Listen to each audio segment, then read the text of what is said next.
So next up we have our panel discussion. With a great panel comes an ocean full of ideas, insights, and there's a small surprise for you towards the end. So before we start, I'd just like to give a heads up that keep the mental note of your insights together in place. We might use that later. Myntra today stands as the most loved fashion and beauty platform.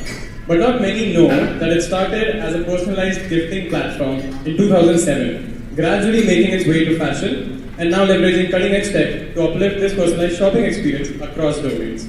16 years is not a short journey, and we went through multiple phases and leaders, each building this ecosystem brick by brick. And who better to talk about that than the leaders and shapers themselves? We have with us our leaders from the past, joining for the discussion on evolution of Myntra and innovation in design. So for our inaugural speaker, we have Mr. Srinath Rangamani, who led Myntra's UX team for nearly a decade ago. From 2013 to 2016, his design leadership not only influenced Myntra's app, but also pioneered several industry standard design benchmarks. With a track record of enhancing these standards at companies such as Adobe and Swiggy, Srinath has been the helm of Swiggy's design team for the past 7 years. Let us all call Srinath on the stage.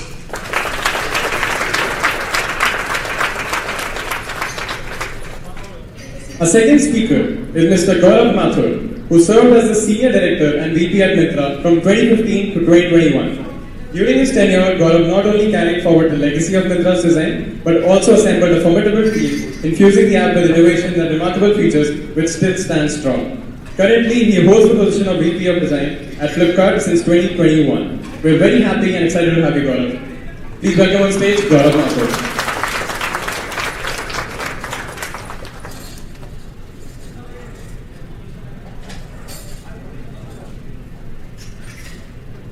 So next up, we have Mr. Mayur Chaudhary, who led the position of VP in Myntra's UX team from April 21 to September 22. Mayur is not only the founder of Rethinking UX, India's greatest design community, but currently serves as the global head of UX design and research at OLX Autos. Having had the privilege of working with Mayur while my internship phase was on last year, it fills me with immense pleasure to have him back here on stage. Please, Mayur.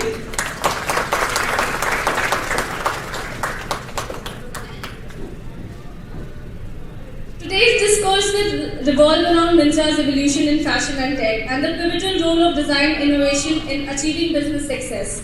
We'll invite Shayak again for steering and moderating this discussion. Over to Shayak now. So, during your time, I think Myntra emerged as a leader in the fashion e-commerce space, right?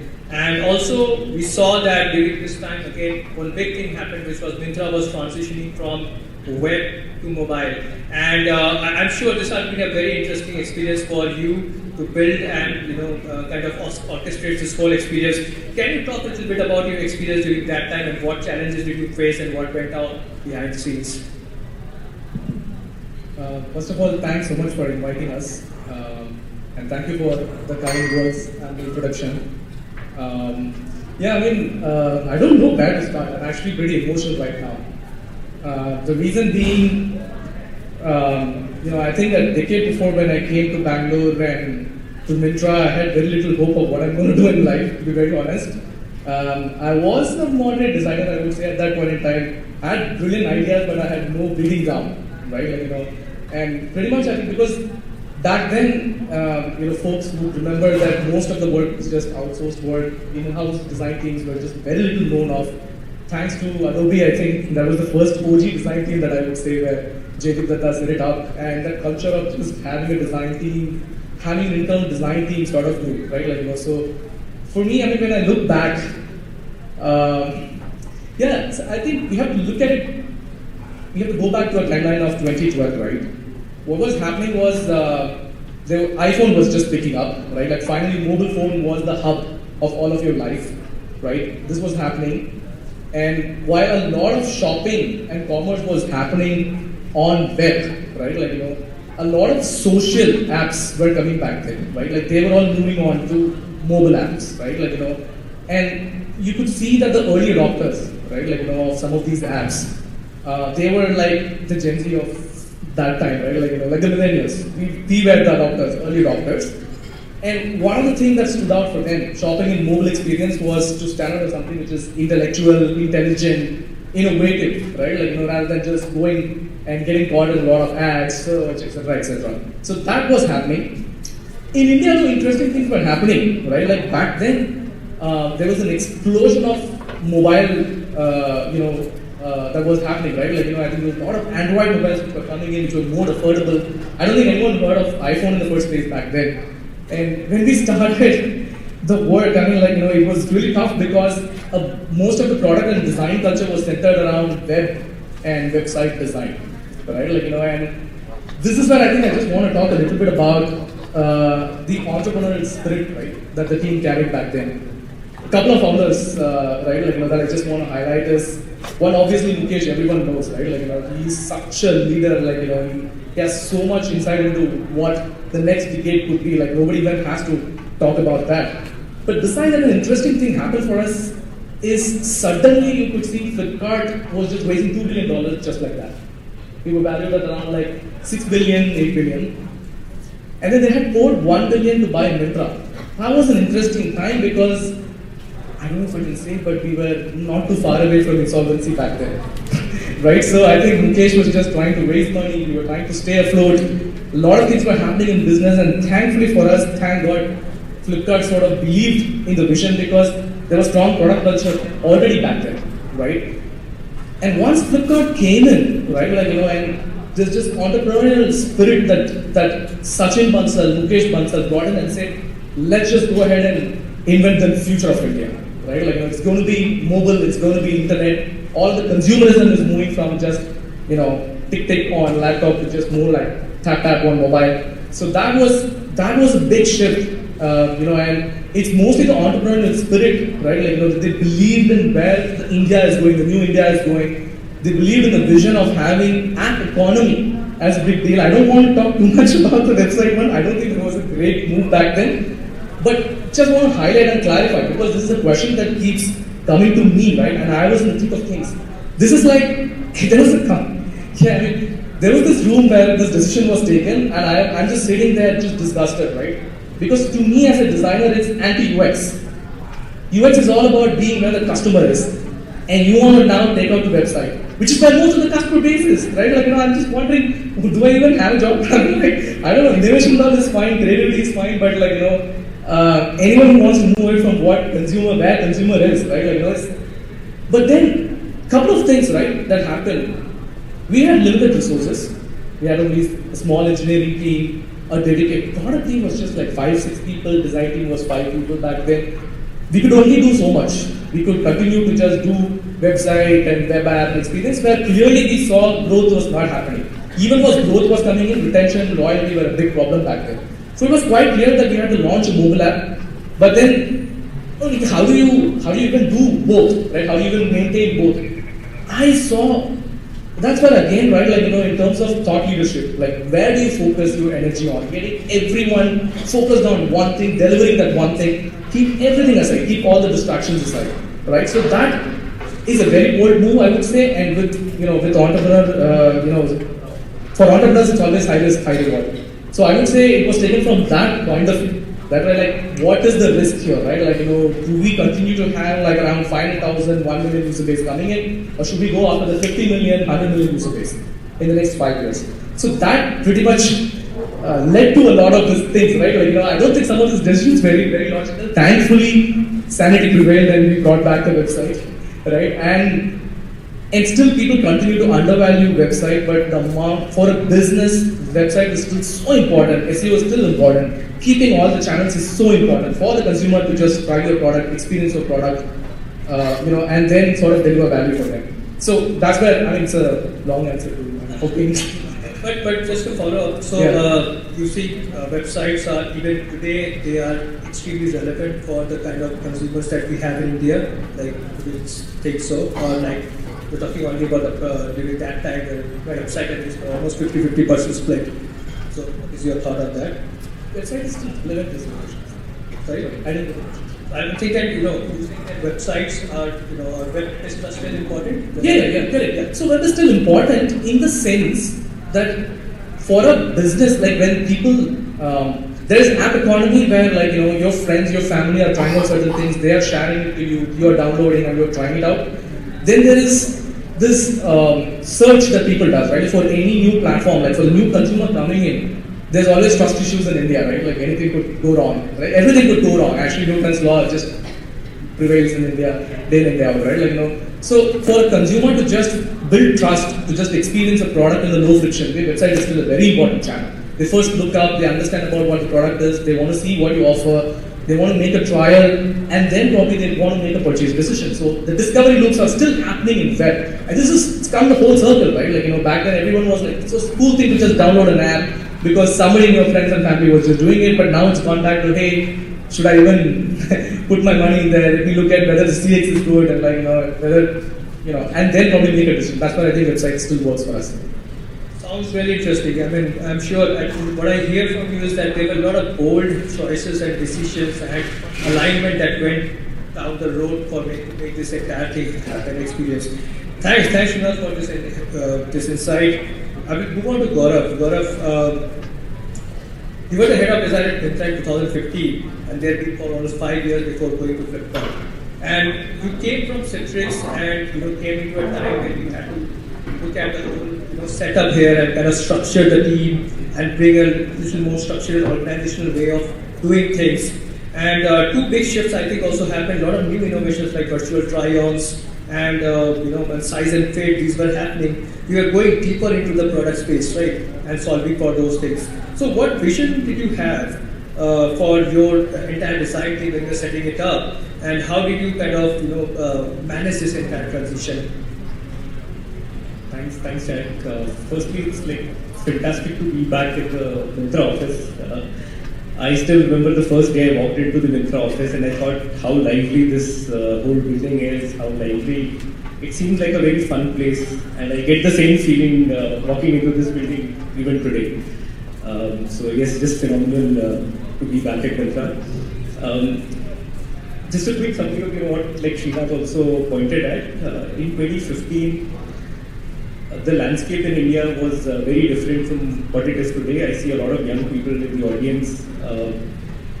Today's news says that India tops the globally, we consume the highest amount of data on mobile phones today.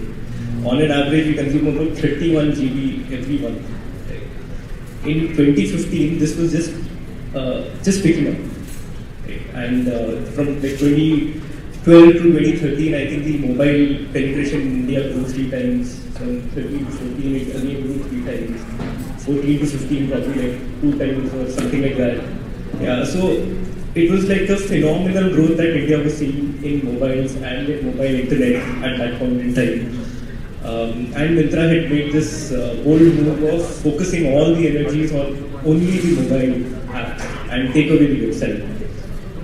That's when I joined Myntra, and the Android app obviously used to get a tremendous amount of traffic on Myntra, and I still remember, I think the iOS app was probably done as a fun project between like 2 or 3 people at Myntra, and was also launched with the leadership's blessings. That was the kind of atmosphere that existed, like what Srinath alluded to, like the entrepreneurial mindset. People were willing to take very large bets and build new stuff, right? And build new stuff every day. So it was a very fun place. I remember it was a very small team, a very, very talented team. Srinath, we had Sam, Prasanna, Payal, Shaheen. So very, very small team. And when I came in, obviously all the designers used to focus on the core product. And the core product was where people come and shop. Right? That's what people know Myntra about today also.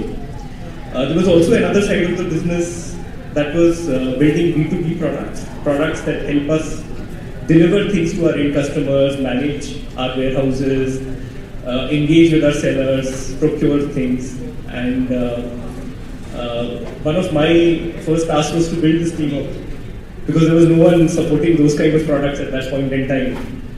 It was so small, the entire Myntra team was very small, and we were all focused on building the consumer experience. And that was the right thing, by the way. but we also wanted to ramp up on our B2B businesses. The other area where we were lacking was that we did not have any in-house research team. We used to outsource research, so that was another thing that we started in around 2016, early 2016 or so. Early 2016, we also did a huge redesign of the Myntra app. So I remember 2015 Myntra app used to have 5 tabs at the top. Those top tabs were black in color. It used to have a search bar. On the left of the search bar, there was a burger menu. And from there, we've come a long, long way to where Myntra is today. 2016 kind of set a lot of like foundations in place. Sam, Payal, Srinath led that whole initiative of redesigning the app. And it kind of put a lot of things right, so the burger menu moved at the top of the screen. We had the core navigational entities which you see even today, right? Like men, women, kids. At that time it used to be only 3. Now we have like 3 more in that bar. And then from there, we gradually redesigned every single part of Myntra over the course of the next few years. So all the way from the search browse pages where people browse and make decisions on what to buy, to the product page and things that go on the product page where people consume a lot of information. They look at images, they look at what other kinds of products may exist, they read some content because they may want to buy only cotton, for example. And to cart, checkout. So the entire user journey was designed over the many next few years, essentially. And during the process, Shayak, like what you said, we also did a lot of new things. And it's so heartening to see that Myntra continues to do new things even today. So there were new things that were done. For example, I think Myntra was the first one to do like videos on search browse page, product pages, image search, so that people can easily find products that they're looking for. If they are window shopping in a mall, they can take a picture, find the product on Myntra, shop for it easily. Easy discovery of similar products. So once you land on a product, you like a few attributes, now you want to see more such products. You may want a 3/4 sleeve instead of a half sleeve, or a different color, etc. How do we make that easier for the users to look at? Getting size recommendations to people, right? And when we used to talk to customers, people used to be like, I've been shopping all my life with Myntra, right? You guys should know me well. And that's what we attempted to do with the size recommendations. So understanding, so now when you browse on Myntra, you probably see recommendations on what size would fit you. And size is a very, very difficult problem to solve because there is no standardization here. So a size M in one brand could be a size S in another brand, right? And therefore it needed a lot of deep tech solves as well to do those kind of recommendations. Virtual try-ons for beauty products so that you can try on lipsticks on your face, or more evolved makeup. So I think those were some really fun things that we built in a very fun way. It was a very, very fun team, and I still remember and cherish the memories of a lot of parties that we used to do at Myntra and outside. So yes, definitely fun memories. I'm sure it will be super exciting because even I kind of remember that bottom sheet, something that I saw very early usage on Myntra before it becomes so ubiquitous. Now we all use bottom sheet for everything. We have a bottom sheet, Google bottom sheet. Then we are now even having those. But I remember that because there some of those patterns were very early. Similar products. I don't know if somebody else solved it or we did it. Yeah, it was, I think, established as a pattern at Myntra, and we used to, while we did not have a DLS in the form of DLSs that we know as today, like design systems, but we did have internal patterns in the organization that we all used to follow. And because it was a small team, it was very easy to share these patterns also, right? So we were all on the same page, people knew what patterns to use. And slowly as the team grew, we also documented some of these patterns and started changing. Super. I will move. Please go ahead. Actually, yeah, the list goes on and on, right? It starts funny because back then we were just trying to bring the whole web into the app, and we were stuck to just having a sidebar at the top. Right? As most Android apps did back then, right? There was just a sidebar, right? And there's just one home page, right? We had to convince the product team so much to even add a bottom bar like iOS. And they were saying that, oh, Android users are not used to this, and what would happen to traffic? And I hope you remember all these discussions where they would be giving some. Customers are always irrational, right? They don't care about how you are very thoughtful about building your experience. If it's right there, I'm going to play.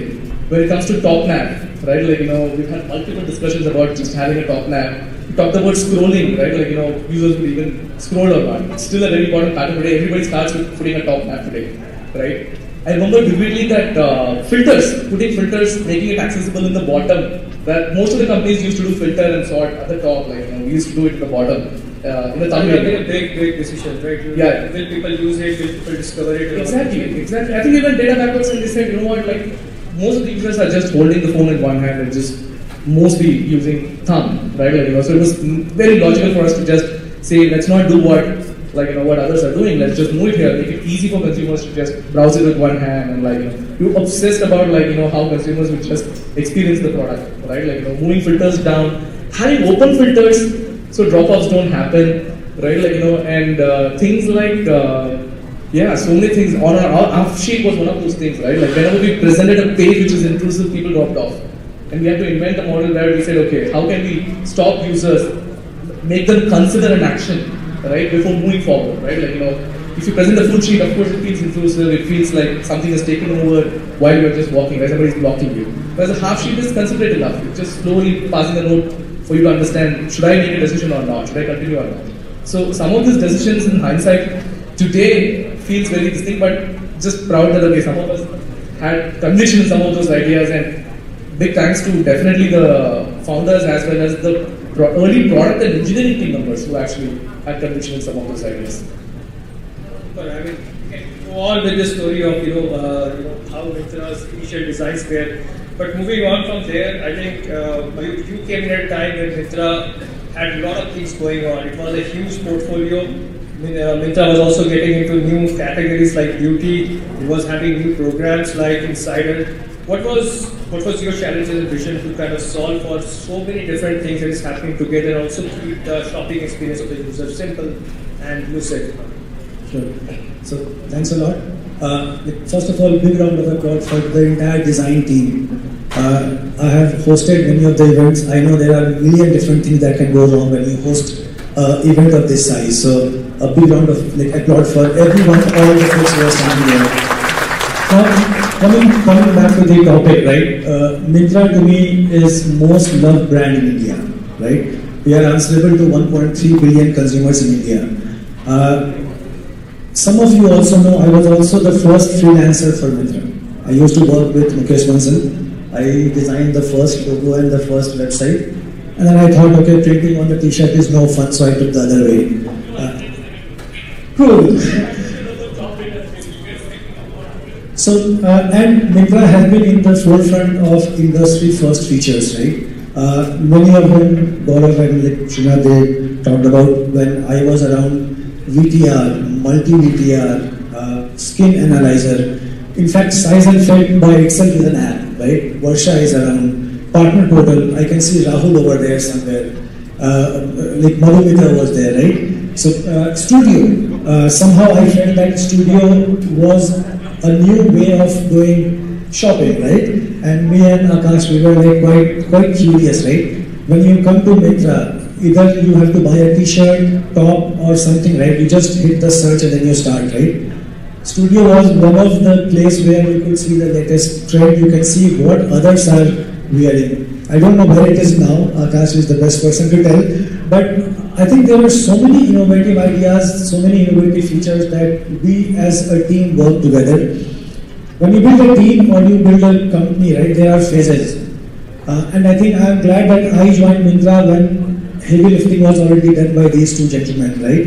You start a team, you build the team, you scale the team. I think when I came, it was a time for me to either build that design culture, scale the team, and be part of those strategic discussions, right? So, if I have to call out few things, right, what my contribution was apart from the product making process, because they are so fine UX designers and we handpicked the designers at like Mitra. I think at that time we were 44 or like 42. One, we chartered onto a journey that any design that we make at Myntra, right, or with any screen, at least 80% of them should go through some kind of research. That number was little low, and not because of the intention, but because of the resources that we had. So, and I'm glad that when we left, that number bumped up. We also like broke in third-party tools. The second was we also introduced UX-led initiatives, and that has been quite an eye-opener for me for the last 6-7 years. The days are gone when product are designed, the inception should not happen from product managers, right? Product making is two-way process. Generally, in most disjoint case, what happens is PM will start the conversation, they will come back with PRD, we will take the PRD and then we will do it, right? I think at Myntra we flipped it around. We started an initiative called UX-led initiative, and every team was asked to create UX-led features which they were supposed to discuss with the product counterpart. And if I can remember it correctly, in the studio feature and even in the size and fit, right? Studio we proposed 16 features. Now to which 6 went live, if I'm correct. Akash is here like somewhere. That also built that trust, right? That PM started looking at us as their partner and not as a designer. And that I have seen that has worked everywhere, wherever I have been.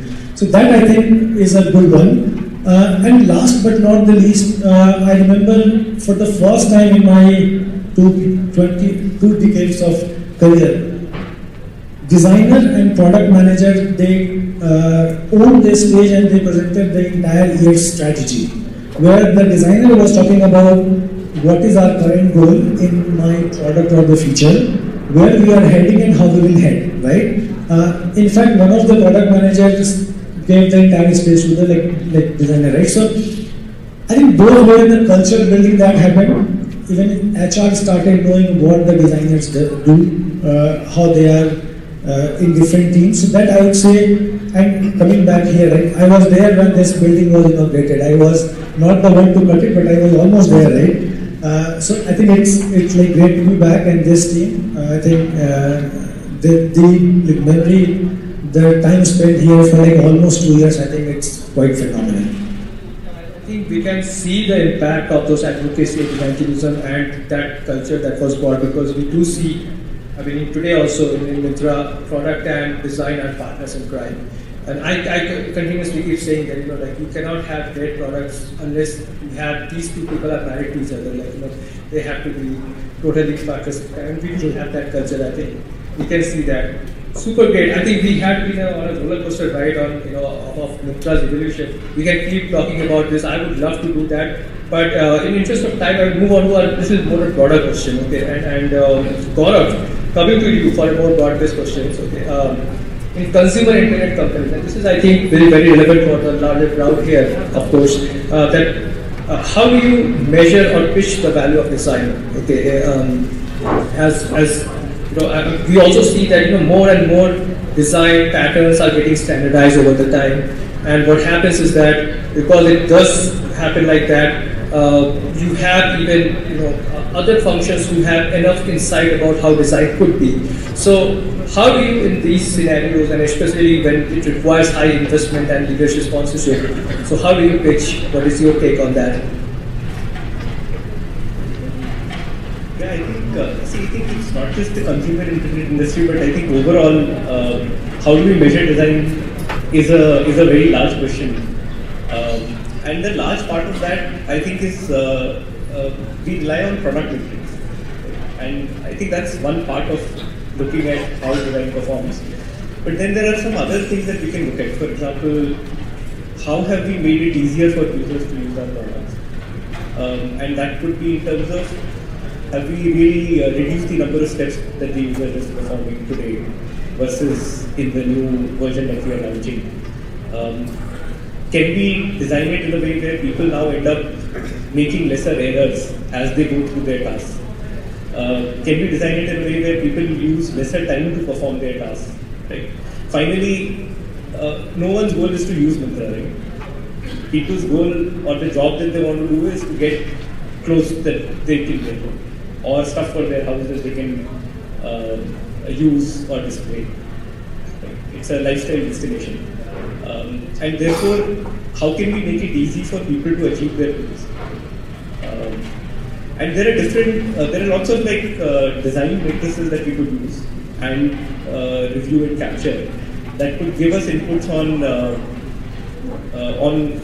how we are performing. I often rely on user research insights, validation from user research on how a feature is doing. That's another very important tool that exists with the design team. This is qualitative insights, obviously. And then consumer internet industries have the advantage of running large-scale A/B tests. Often, many companies can't do that because of the scale that we operate in. And a lot of quantitative inputs come in from these A/B tests, and then we can make corrective decisions if required. For the consumer internet industry, I think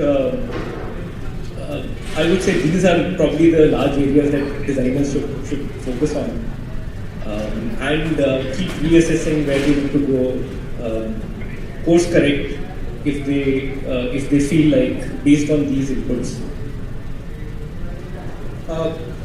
I think taking the same question to you, Srinath, what's your take on this? And again, from a point of view of design, is it about intuition, or these are like hard metrics? And you have also kind of raised the bar of the industry as sweetly by kind of design that we see is kind of inspiration for a lot of people here.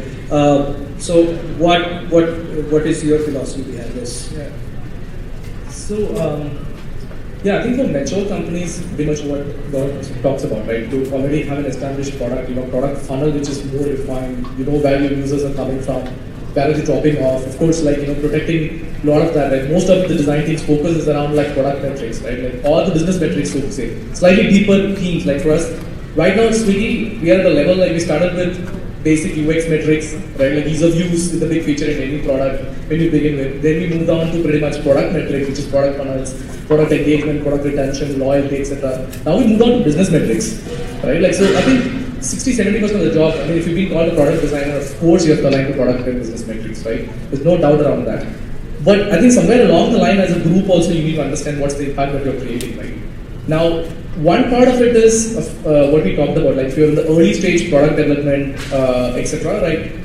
It's not intuition, but it's about the vision and charting a path or a roadmap around that vision, right? So for example, if I just go back to 2014, most exciting part for me as a designer was not about designing an e-commerce app, because that wasn't the vision, right? Of course we want more orders, everyone wants more orders. We were celebrating milestones, but I just vividly remember this, right? It was a very secret time back then. Mukesh was just imagining a certain was reimagining Mintras. He called it back then Mintra version 2, right? We were like, what is Mintra V2? What does this even mean, right? So part of the leader's vision is about getting people excited about what next, right? And then he took on stage and he gave us a galvanizing vision, right? Suddenly Mintra is not about your biggest e-commerce fashion app. He said, we are here because we have a purpose, right? We want to make customers look good. So look good was the big theme back then. Suddenly it opened up a lot of imaginative space for designers, right? Then the designer comes in, right? Because until that point in time, you're worried about how do I design this flow, how do I do this drop-offs, how do I make business metrics strict, etc. Suddenly the pivot happened, right? Everybody's looking at designers and saying, how do we get there? What's look good even mean, right? What does this articulation even mean? So to me, I think it's about having a strong hypothesis from a product side to say, here's look good vision, here are the customer need states, right? These are the possible customer journeys. Here are some of the product features, you have to put bets, right? I think that's why back then what we did it was very, very clever in the sense that, I mean, outside we look like we commissioned every single project, but behind the scenes what we did was to create around a 2-year vision. We actually stopped everything what we did back then. I could vividly remember that only 2 members of the design team out of 5 or 6 people were just working on keeping the features alive. The rest of the design team was focused on setting up a vision for like 2 years ahead. What this does is, this lets the keeper of the vision, who's the CEO or the CTO or CPO, eyeball, understand what is the right experience to even deliver to the customer, hypothesize, create clear hypotheses in terms of what are the bets that they're going to make, here are some of the features that we're going to develop, what are the right metrics to make sure that these things are successful. For example, we were audacious in thinking that, of course, when you want to look good, content is a big part of the customer experience, right? Like, without content, there's nothing. But then we hypothesized thinking that, we will create a social feed, like fashion feed, and we'll be successful. Ridiculous in the hindsight, right? Like, without understanding. But then we were so naive in basically thinking about some of these things and then working backwards on some of those metrics. But once we understood, completely flipped the switch, right? Like, at a pace that people would think that, what is this ridiculous thing? You just commission certain projects, you're killing it at this even faster than how you even built. That's because it becomes incredibly important to just, pretty much pick that piece that's going to shine, right? You clearly see what the customer is looking for, like, you're researching, you are looking at metrics, you're observing how the funnels are working on, and then eventually sort of start to polish. And that's where the design team's work gets even more important, right? We were obsessed about filter design that we would have done around like 15-20 versions of filter design, and we famously called Sam, the then designer, as the Sam's filter. Right? What's Sam's filter in observing in fashion shopping, right? So he became a fashion, Another one who was just obsessed in building banner design. He was called Banner G. Right? So it's funny, right? Like, but we have to do this, right? Like, at some point in time, it's not all about just metrics. It's a mix of good intuition, creativity, but then constant understanding of what the customer needs states are, and pretty much aligning to the customer vision and delivering that. So at least that's what and over a period of time, once design is integrated deeper into the business, it becomes about business metrics as well, right? Where you start to think beyond just the consumer, end consumer. In that way, like, design is owning much more beyond just the design material. Like you are saying that you're very deeply ingrained in the product making process.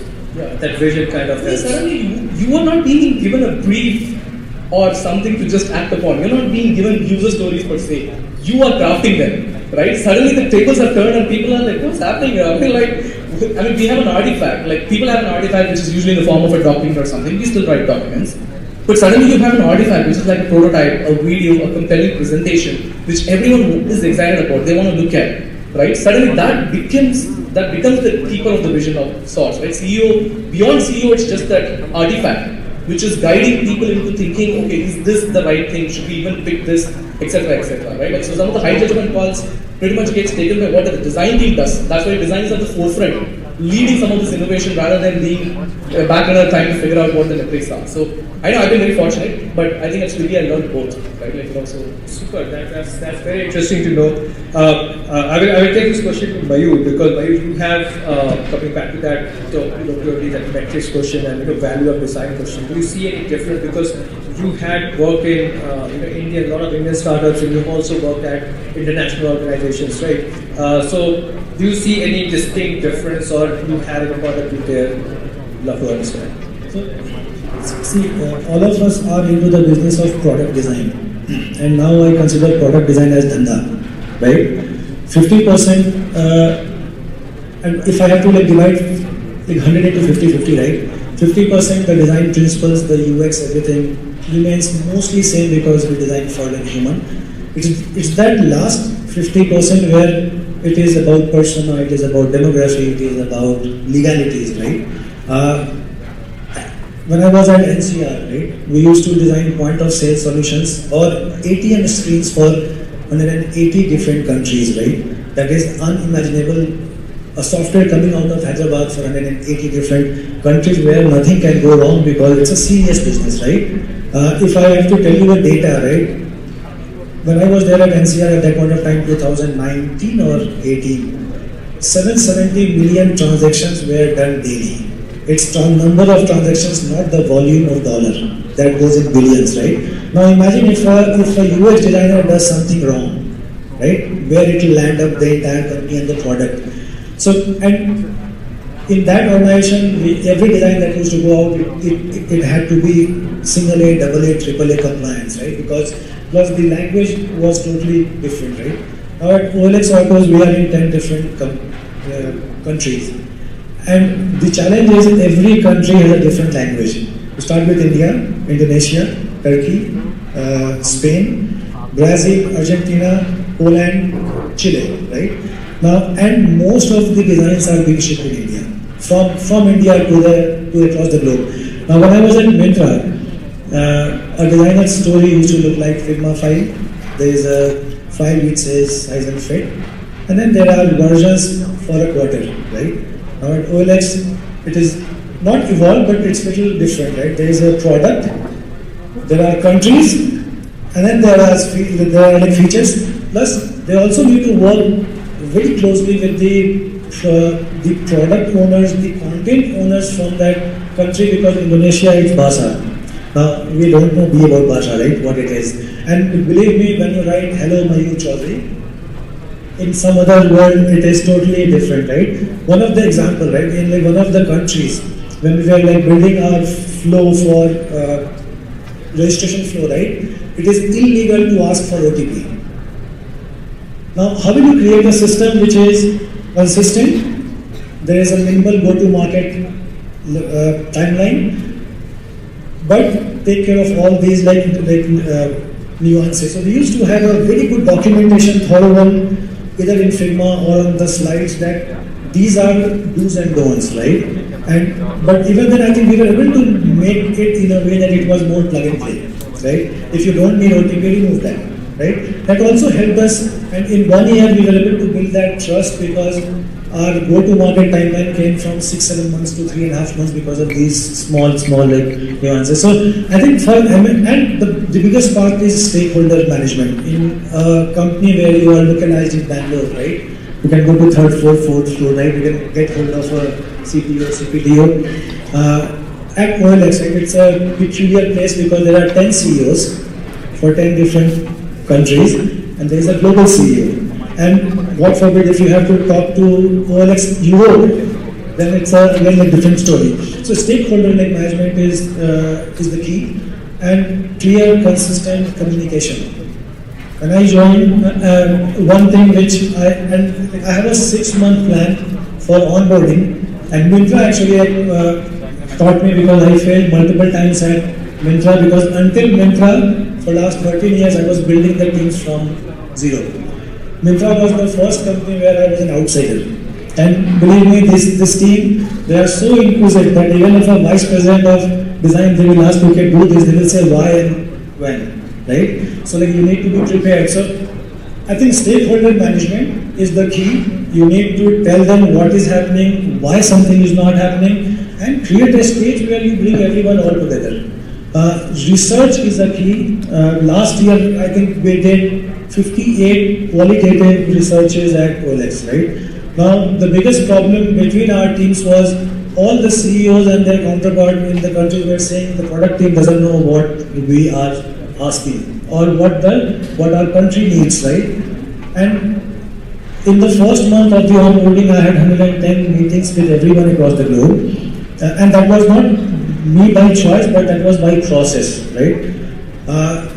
What I could see is there is research, there is an insight. Product team is doing phenomenal, design is doing phenomenal, but somehow there is a partnership gap. The only thing which I did is I created a voice of customer platform, which we used to host every Wednesday, and the entire 4,000 folks across the globe, they were part of it, all the product team, and we used to present them the research findings. After 1.5 to 2 months, right, I never heard back that, okay, you don't know what the insights are. And we also gave them a way that, okay, how can you request for the research? Many a times what happens is a PM comes to us and says, okay, we want to conduct this kind of research, right? I think even at Myntra, if I am correct, me and my team members, we had a link in our signature, request for a research. So if you do that, nobody will come back and say, okay, what you are doing, right? one striking point, right? During these microeconomic conditions, research team was murdered, right? Most of the company's research team was asked to leave, right? I think the onus is on us. We failed them. Research is so important component for any company, right? But because we failed them, we were not able to put their value forward, right? Many companies, the entire research team was fired, right? And my philosophy, and it has worked for now, at least for me, is research-led, data-informed, right? Unless until you don't know where you are going, what's the goal, how will you define the signals, how will you define the journey to reach that goal, right?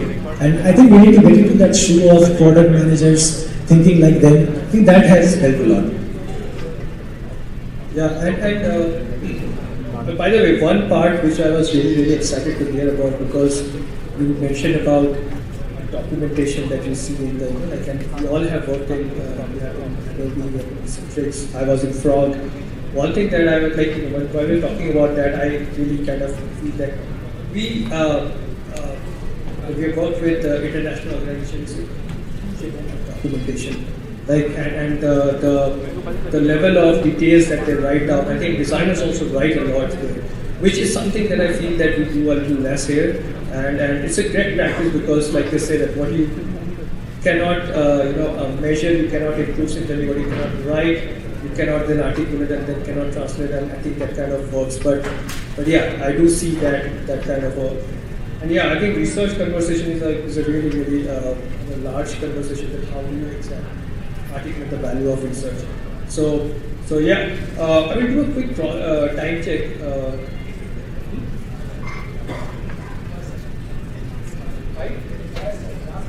Last. Okay.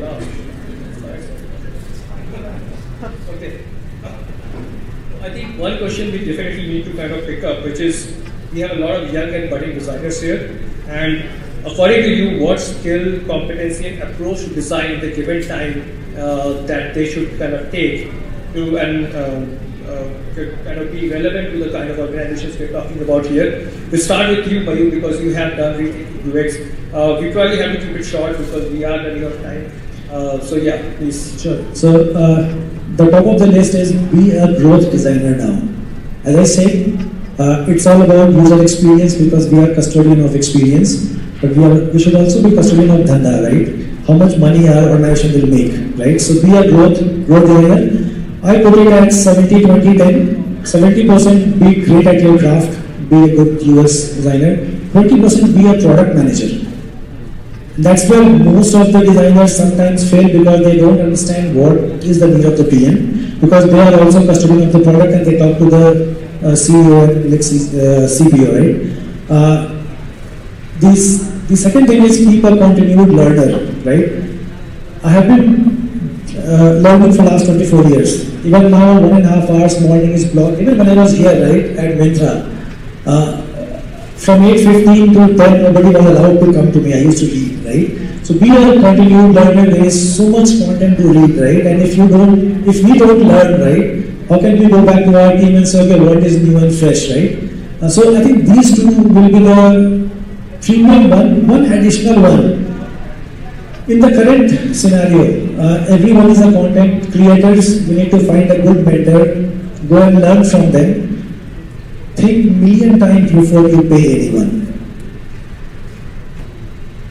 Because there are so much content now, it is up to the content consumers to be more smart and elevated, that what to consume and what not to consume. So I think there are many of them, but three, I think if you keep it in mind, I think you should be okay. Mentorship, guys. Mentors here. Coming to you, Gaurav, what's your take on this? Yeah, Shayak, I think of competencies in two large buckets. One bucket is hard skills. Right? And to be a successful designer, you need a lot of hard skills. There are fundamental interaction design skills that people just need to master before you can create any kind of an application. Then there are visual design skills, especially for the consumer internet industry. A very high bar on visual design skills becomes very critical, and I'm sure Srinath can add more to that. the other area that that I think is very very critical and people kind of forget about this are generally like soft skills. How do you be a good team player? Right? How can you influence stakeholders around user-centric decisions? How can you drive change in an organization? Someone spoke about, I think Mayur spoke about like design-led change. How can you drive some of those kind of changes in an organization? How do you just bring a tremendous amount of energy to the work that you're doing, to the team that you're part of, and just uplift the game of not just your work, but everyone around you. So I think a combination of these two becomes very critical. And if you look at career ladder of a designer, right, the hard skills play a very critical role when people are starting off early in their careers. It's a huge, huge focus area, and it should be rightly right. And as people grow, the soft skills become extremely critical because at that time you're probably not moving things around in a Sigma file, but also trying to figure out how you create a dent in the organization through design. How do you bring about the change?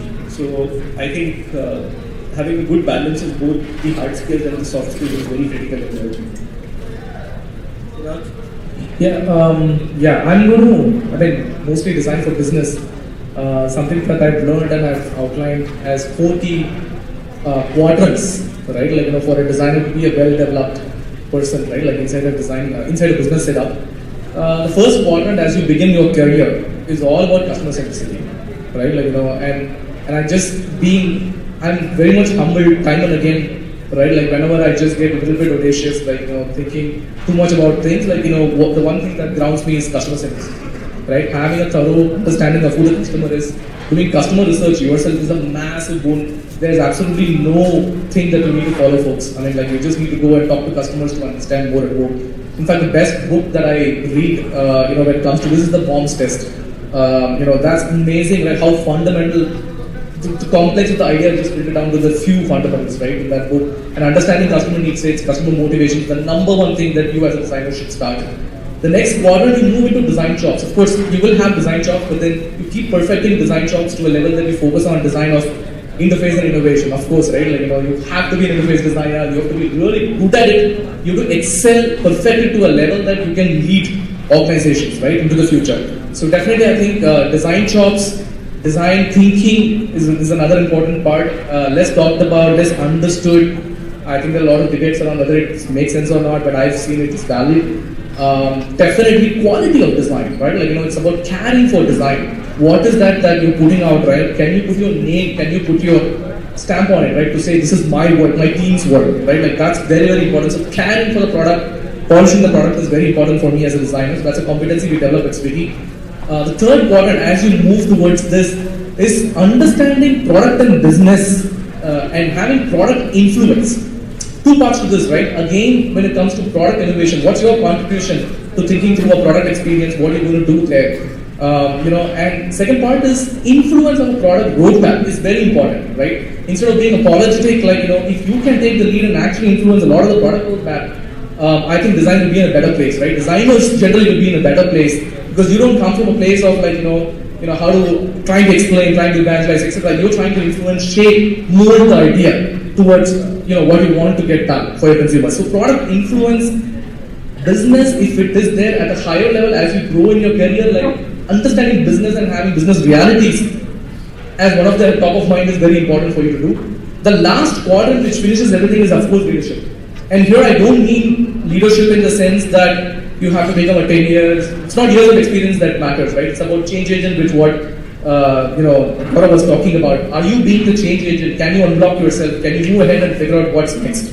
So being the change agent, a change maker in the organization, being an agent of change is the key thing. You are there not to just churn out prototypes, screenshots, etc. There are a million people now who can do that. There's also AI bots who's going to start doing that. That's not what you are here for, right? You are here for basically understanding what the vision is, translating that vision, exciting people about beautiful storytelling. It's the lost art in design that storytelling is not even happening these days. When you're just putting out, worst thing is when you go to a meeting with a screenshot. Just stop doing that. Don't even do that. That's not your best work, right? For me, it's about like how compelling the story is, right? Like even if there's two screens that you're presenting, what is the story that will excite people, right? That will make them sign up for that idea. That's very, very critical. So that's where you make a change in the organization, right? That's where you basically tell people that here's where you should go, here's what you should care about the customer. So those are 4 quadrants that I briefly work on with my team. And I have one more. Go beyond product and design. And like this is a question to all of you who are sitting here. When was the last time you connected with your counterpart in finance or business? I bet most of the designers, they don't even know the name of the CFO. Right?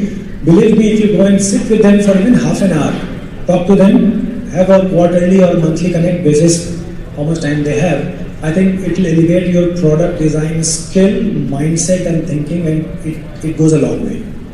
So just think over it. So help in influencing the right places, right? Yes, they will be your stakeholder in all the meetings where you are not there. Super. I mean, this was really, really, really exciting. Do we have the rapid fire time? We are. Okay. Got it. Okay. We are. Thank you so much, Srinath, Gaurav, and Mayur for for all these insights. It was a great session.